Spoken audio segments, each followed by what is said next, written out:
नमस्कार। आज हम बीए पाठ प्रथम के द्वितीय प्रश्न पत्र का अध्ययन कर रहे हैं और द्वितीय प्रश्न पत्र के पहले दो भागों में हमने देखा कि वैष्णव धर्म का प्रारंभिक विवरण क्या है और वैष्णव धर्म के दो सिद्धांत हैं। इनमें पहला सिद्धांत हमने पंचरत्न देखा और आज इस कड़ी के अध्ययन में हम देखेंगे वैखानस सिद्धांत। वैखानस संहिताओं में उनके आगम सिद्धांतों की उत्पत्ति सीधे अथवा बिखना नामक मुनि से बताई है। विद्यार्थियों, इस शास्त्र का अपने 4 शिष्यों को उपदेश दिया, अत्रि, मारीच, कश्यप और भृगु। ये आगम आज भी उपलब्ध और प्रकाशित है। मद्रास से प्रकाशित वैखानस व्याख्यान माला में संप्रदाय के कुछ ग्रंथों का भी प्रकाशन किया है। वैखानक मत किसी समय व्यापक प्रचारित और प्रसारित था, किंतु अब उसकी मान्यता और परंपरा लुप्त प्राय हो गई है।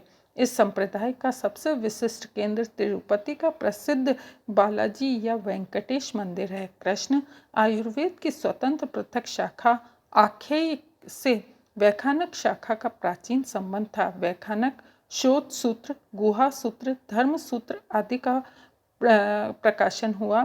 वानप्रस्थ मुनियों को ही प्राचीन परंपरा में वैखानक अथवा वैखानस मुनि द्वारा प्रवर्तित जीवन धर्म पद्धति का सूत्रधार माना जाता है। उसके अर्चना कांड नामक विवेचन में विष्णु पूजा का ही विधान है, जो वैखानस मंत्र पाठ का संहिता का भाग है।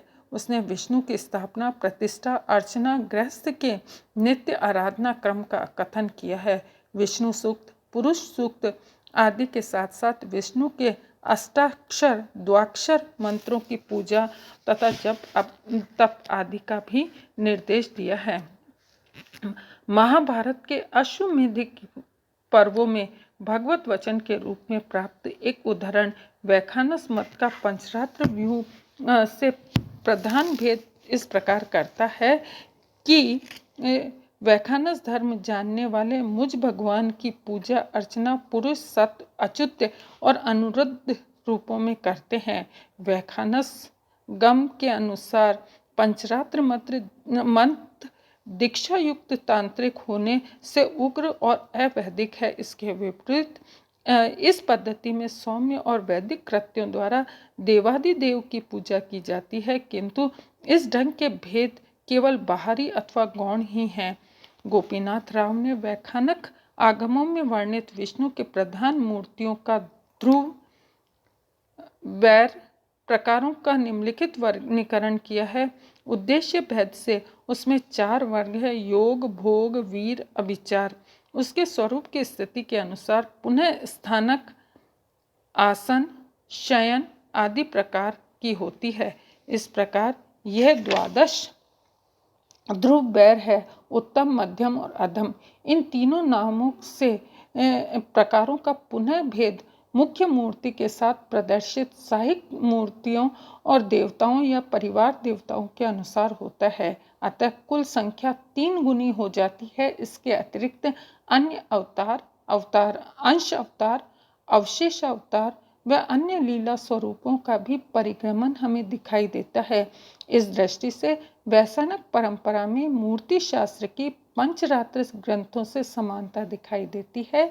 शक्ति प्रतिमाओं, आयुध पुरुष, गरुड़, विविध आभूषण, लांछन आदि से मूर्त स्वरूपों के विशेष विस्तार दोनों परंपराओं में प्राय मिलता जुलता प्राप्त होता है। परस्पर अंतर की दृष्टि से निश्चय ही अत्यंत सूक्ष्म और सैद्धांतिक रूप में गौण बातों से जान पड़ती है। उसका ठीक ठाक विश्लेषण एक दुरूह विषय माना जाता है। अब हम ये देखेंगे कि दक्षिण भारत में वैष्णव धर्म का प्रचार और प्रसार कैसे हुआ। विद्यार्थियों, मध्यकाल से पूर्व ही पर्याप्त प्राचीन परंपरा के अनुसार दक्षिण भारत में भक्ति का वैष्णव आंदोलन विशेष सक्रिय हुआ, जबकि पंचरात्र संहिता और आगम ग्रंथों में इस धर्म के व्यापक सिद्धांतों की बहुमुखी प्रतिष्ठा हुई। सामान्य जनजीवन में विष्णु के पूजक भक्तों का विशेष संप्रदाय सक्रिय हुआ। भागवत पुराण में कथन है कि द्रविड़ देश में वासुदेव या नारायण के विशुद्ध हृदय अनुगामियों का व्यापक यश स्थापित हुआ है।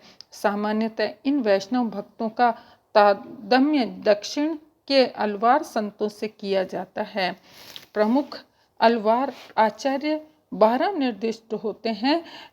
अलवारों की जीवनी गुरु परंपरा नामक ग्रंथ में एकत्र है, जो ऐतिहासिक साक्ष्यों की अपेक्षा अलौकिक कथाओं का संग्रह है। प्रथम 3 अलवार संतों द्वारा विष्णु की महिमा में रचे गए ग्रंथों का संग्रह तमिल दिव्य प्रबंधनम कहलाता है। अलवार भक्त वैष्णव तीर्थों और क्षेत्रों की यात्रा में भ्रमणशील रहते हुए भक्ति पदों का ज्ञान करते हैं। 10वीं शताब्दी में श्रीनाथ मुनि ने 4000 ऐसे पदों का संग्रह किया, जिसे नाइजर प्रबंधम के नाम से जाना जाता है। डॉक्टर भंडारकर के अनुसार सबसे पहले अलवारों को लगभग 4वीं और 5वीं शताब्दी से पूर्व रखा जाता है। उपयुक्त सूची में अंतिम अलवार अंडाला वस्तुतः पेरिस अलवार की पुत्री थी, जिसका जन्म 9वीं शताब्दी के अंतिम भाग में हुआ। इस प्रकार हम देखते हैं विद्यार्थियों कि 10वीं शताब्दी में आचार्य रंगनाथ या नाथ मुनि और उनके पुत्र यमुनाचार्य ने दक्षिण भारतीय वैष्णव भक्ति परंपराओं का नया संस्कार किया। यमुनाचार्य ने वैष्णव संप्रदाय को वैदिक धारा का अभिन्न अंग सिद्ध करने का पूरा प्रयास किया। उनके प्रधान शिष्य श्री रामानुजाचार्य ने उन्हें ब्रह्म सूत्र पर श्री भाष्य की रचना की। तब से वैष्णव मत का लोकप्रिय नाम श्री संप्रदाय या श्री वैष्णव मत पड़ा। दार्शनिक दृष्टि से उन्होंने विशिष्टाद्वैत का प्रतिपादन किया, जो शंकराचार्य के अद्वैत वेदांत से परिष्कृत और मुख्यतः भक्ति मूलक विवेचना है। समस्त भारत की यात्रा से श्रीरंगम लौटकर दक्षिण भारत के 74 प्रदेश बांटते हुए उन्होंने अपने मत के आचार्य नियुक्त किए।